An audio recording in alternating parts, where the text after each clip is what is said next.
for a second? Without Doron out of the gate, no Doron and no Thoughtseize, just really wasn't able to interact with Chapin the way he needed to in the first game. Right. Okay. When I'm shuffling, is it legal for me to accidentally drop one of my cards? And not on accident. If I understand well, That's hilarious. My shuffle. Chapin is asking the judge whether, while shuffling his own deck, he's allowed to accidentally reveal a card. He basically was trying to confuse Uri about how he's sideboarding. He would flip the card and then sideboard it out again and throw off Uri's thinking about what's in his deck. But Pat doesn't want to do anything that's illegal, and the judge is going to get mad at him for revealing a sideboard plan, then he's not going to do it. Chapin's definitely one to try to play mind games. Yeah. I mean, he spends a lot of time thinking about how to get inside his opponent's head, how to make his opponent play the game at Pat's tempo, how to just make the opponent uncomfortable.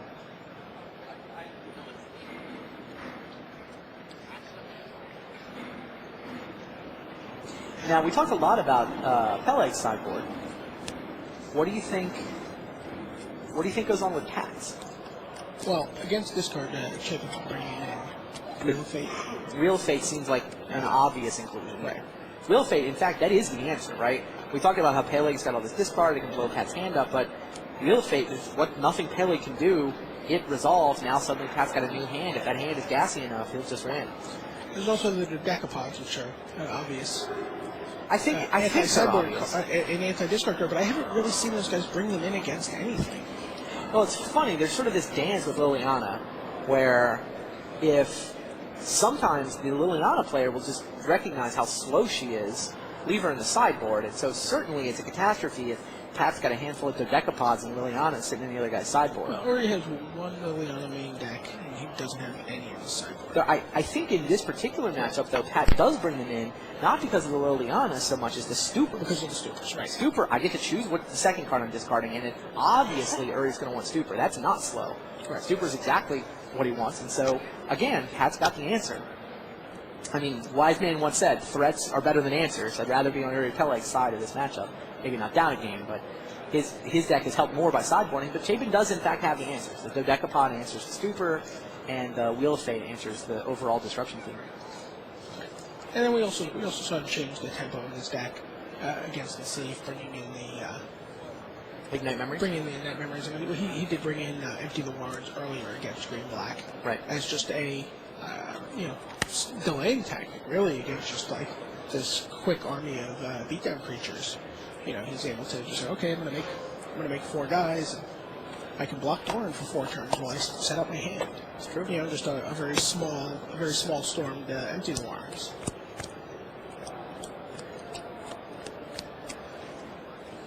I'm sure we can find some sage sideline reporter who can tell us exactly how to sideboard at some point. Do we have those?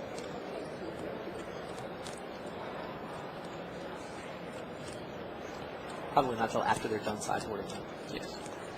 We usually there's a good shot of Uri Peleg sideboarding. There's the Stupors. Is that what's in his side? He left the Stupors on the board. No, there they go. All right. Rift Sweepers as well. Yep. Makes sense. I'm sure Chapin was asking about the Dodecapod. Right. Right. His mental trick would be flip the Dodecapod. I hope your opponent takes out their... Hope your opponent takes out their discard. And it's only about like 1 Dodecapod or something.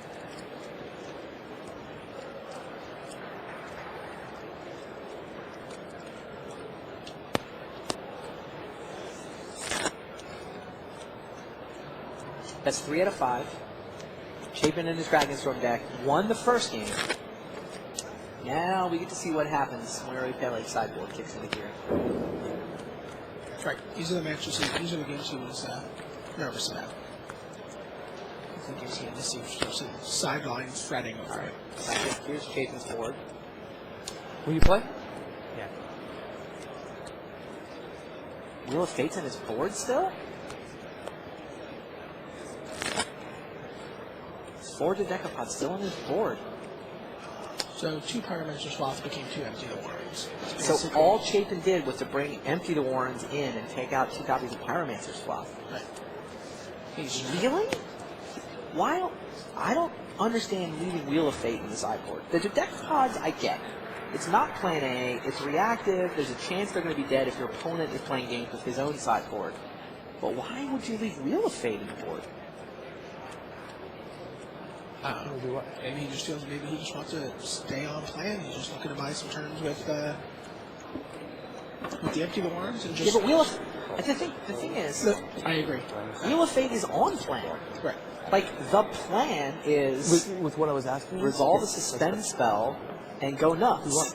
Right. Wheel of Fate sounds pretty on plan to me. Right. Not worth shuffling. It's basically Wheel of Fortune. What's that?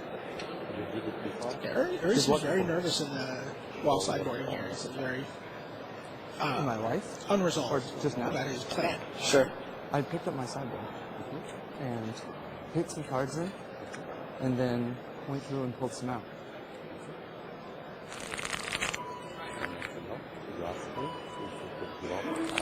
Right. I'm sorry. You said the judge is talking about it's it. okay to reveal Very, cards. very It's distinct not worth difference. shuffling. Yeah. So I didn't reveal any cards. We'll shuffle. You okay?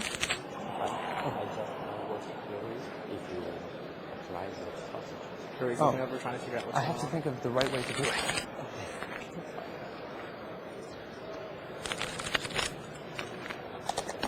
Are you shuffling my deck or yours? Yours. Okay.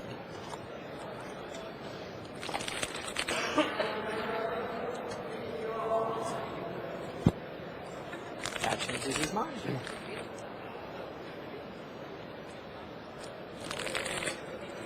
Looks like saw a flash of red that might have been a swath. Couldn't see what came in.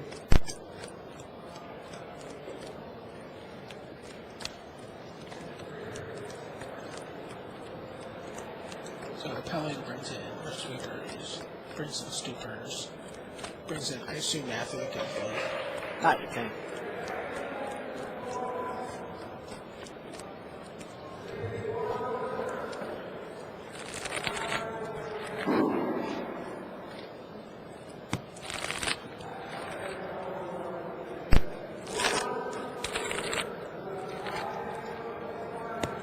Pella's board. Here we go.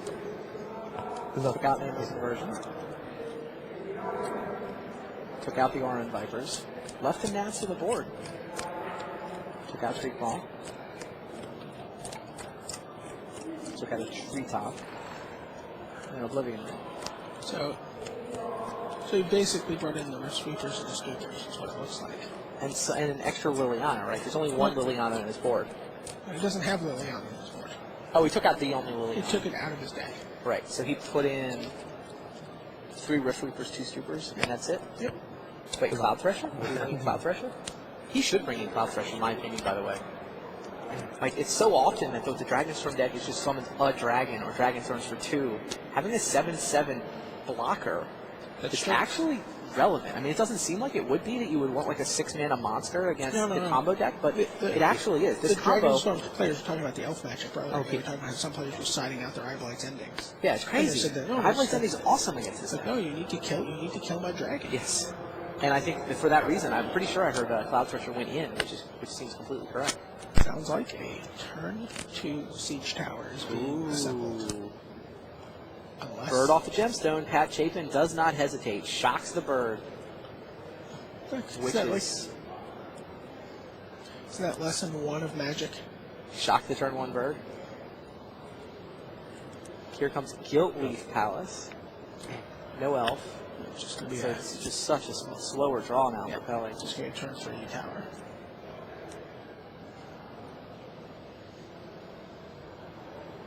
There's Urborg, so turn 3 tower, and it's the second gemstone counter. Which might become relevant. Well, he can tap it for black now with Urborg in play. He doesn't have to remove counters. Oh, to good use point. it. Good point.